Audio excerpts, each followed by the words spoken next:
Hello বন্ধুরা, সবাই কেমন আছো? তো আজকে দেখো কত সুন্দর একটা জায়গায় ভিডিও করতে এসেছি। দেখতে পাচ্ছ চারিদিকে শুধু খোলা মাঠ আর খোলা মাঠ। এই পাশে একজন দাঁড়কাক দাঁড়িয়ে আছে। কাকতারুয়ার মতো লাগছে, বুঝলা? রাস্তায় যদি পচা জিনিস পড়ে থাকে তো দাঁড়কাক দাঁড়িয়ে থাকবেই। এই কাকতারুয়ার মতো লাগছে, এমন করে হাতটা পেছন দিকে দিয়ে এমন করে ক্যামেরা অন করলে এমন করে দাঁড়িয়ে থাকে।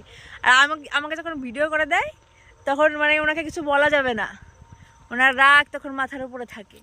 যাই হোক, কত মানুষ যাওয়া আসা করছে দেখো, সেখানেই আমরা ভিডিও করছি। এখানে অ্যাকচুয়ালি সবাই আসে, আমাদের বাড়ির কাছে জায়গাটা। পুরো ক্যামেরা জুড়ে তো তুমিই আছো। বেশি বকো না, কথা বলো না। আমাকে এখন খাওয়া দাওয়া কম করতে বলে, তোমরা ভাবতে পারছো তাহলে কিরকম নিষ্ঠুরতম মানুষ। এখন কোথায় আমাকে খাবার দাবার বেশি বেশি করে কিনে কিনে খাওয়াবে। বারণ করিনি, তোমাকে বারণ করেছি।